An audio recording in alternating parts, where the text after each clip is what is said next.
Hey everybody, my name is Wyatt and I'm Ferda Tunes, and with his new album just releasing today, I had a very strong urge to talk about one of my favorite and one of the most underrated rappers of the last decade, Maxo Kream. A very good friend of mine put me onto him back in 2016, just after he released his Persona tape. He sent me what could have been maybe his breakout song, Trigga Maxo, and I was instantly hooked. His gruff voice mixed with his relentless flow, clever and hard as nails subject matter, along with his ear for beats, it all felt so fully formed. The Persona tape has gone on to become easily one of my favorite mixtapes ever made, and I need to limit myself because I could talk about this one for days. Maxo 187 was great and showed what he was about, but this tape, he just flexed every muscle he possibly could. It's got some of the hardest gangster rap tracks I've ever heard, with Shop, Hitmain, None of Y'all, and Choppa's.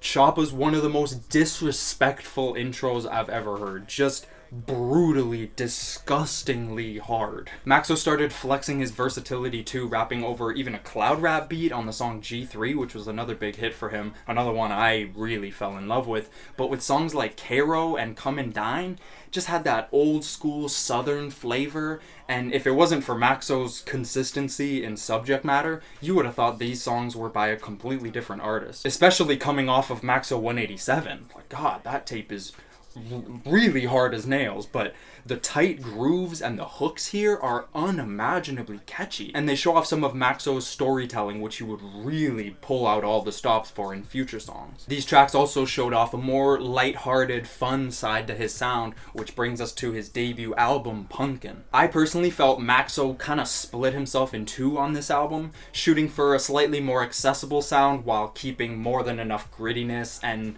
the kind of stuff we could expect from Maxo to just keep everyone happy. The intro work brings some of his most sporadic flows and one of his best production choices to date.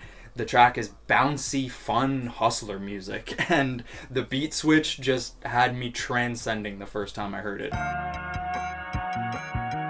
Went from whoopings with a belt to whipping like a chef. The song Granny's one of my favorites, is still one of his most personal songs to date, and one of the best displays of his flow, his storytelling, and with that infectiously smooth beat, it's just a perfect track in my eyes, 10 out of 10. Other favorites of mine on here are Pop Another, Bust Down, Beyonce, Janky, and Roaches, possibly still his most personal track. Really goes into very personal details and talking about how his family was affected by Hurricane Harvey, and still one of his best storytelling tracks and easily his most powerful couple of verses. Next to drop was Brandon Banks, and man, oh man, did he pull out all the stops. This was kind of the potential he reached that I was hoping for with his debut album, but man, great project after great project, and this one just blew me away. Just perfectly smashed my expectations. It was the album I was waiting for from Maxo. It was the perfect blend of the two sides I saw him on Punkin.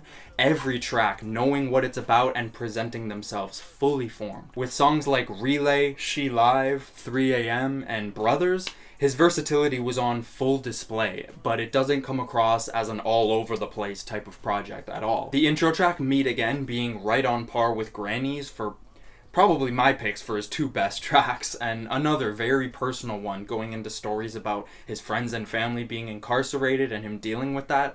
It's such an amazing song. And that starts off probably his best 3-track run on a project so far, and I definitely recommend anyone wanting to get into his sound just bang out those 3, because wow. Overall, his sound hasn't changed much over the years, but it's only widened. Maxo has proven himself a more than capable MC with countless freestyles and continues to impress as an artist. The 3 singles he's dropped for this new album have all been stellar, and I'm certain we're in for another dope Maxo Kream project. He himself says it's his best work, and I actually haven't listened to it yet. I'm recording this on the day I just got home from work. I'm gonna edit, get this out, and you know what I'm listening to for the rest of the night. I've been on such a Maxo Kream binge this week, just getting hyped for the album, and all 3 of those singles, every day they came out, I've just been running them back, repeat. He's just so great. He's so underrated. I hate that I don't see him talked about enough or as much as some other rappers. But hopefully with this new album, he takes it to the next level as I'm expecting him to, and fingers crossed.